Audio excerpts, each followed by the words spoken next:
Hello viewers, welcome back our channel. Today recipe is groundnut chutney. Groundnut చట్నీకి కావాల్సిన పదార్థాలు చూద్దాం. ఫస్ట్ అయితే హాఫ్ గ్లాస్ గ్రౌండ్నట్ వేసుకొని అది బాగా లో టు మీడియం ఫ్లేమ్లో బాగా ఫ్రై చేసుకోవాలండి. అందులోనే కొంచెం శనగపప్పు వేసి అది కూడా సేమ్ మీడియం టు లో ఫ్లేమ్లో బాగా ఫ్రై అయ్యేంత వరకు బాగా ఫ్రై చేయాలి.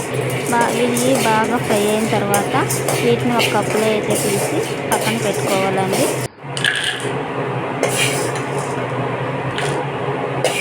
ఈ కప్లో పక్కన పెట్టుకున్న తర్వాత నెక్స్ట్ వచ్చేసి దాన్ని బాగా ఆరిపోయిన తర్వాత దాన్ని మిక్సీ జార్లో వేసుకోవాలి. నెక్స్ట్ వచ్చేసి ఒక ప్యాన్ ఆ ప్యాన్లోనే కొంచెం అంత ఒక 1 or 2 స్పూన్స్ ఆయిల్ వేసుకొని అందులో మనకు రుచికి తగ్గట్టు మిర్చిని అయితే యాడ్ చేసుకోవాలి. అది కూడా ఒక బౌల్లో తీసి పక్కన పెట్టి మిక్సీ జార్లో వేసి నెక్స్ట్ వచ్చేసి పప్పులన్నీ బాగా స్మాష్ అవ్వడానికి కొంచెం సాల్ట్ అయితే వేసి బాగా దాన్ని మిక్సీ జార్లో వేసి మిక్సీ పట్టుకోవాలండి. నెక్స్ట్ అందులోనే కొంచెం వాటర్ యాడ్ చేసి మనకు కన్సిస్టెన్సీ తగ్గట్టు వాటర్ వేసుకొని దాన్ని మళ్ళీ మిక్సీ పట్టుకోవాలి. నెక్స్ట్ చట్నీ కోసం పోపు అయితే ప్రిపేర్ చేద్దాం.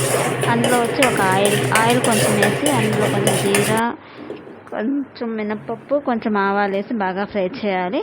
ఇదంతా బాగా ఫ్రై అయిన తర్వాత మనం మిక్సీ పట్టుకున్న చట్నీని అయితే అందులో వేసుకొని బాగా మిక్స్ చేస్తే మనకు రెడీ అవుతుంది.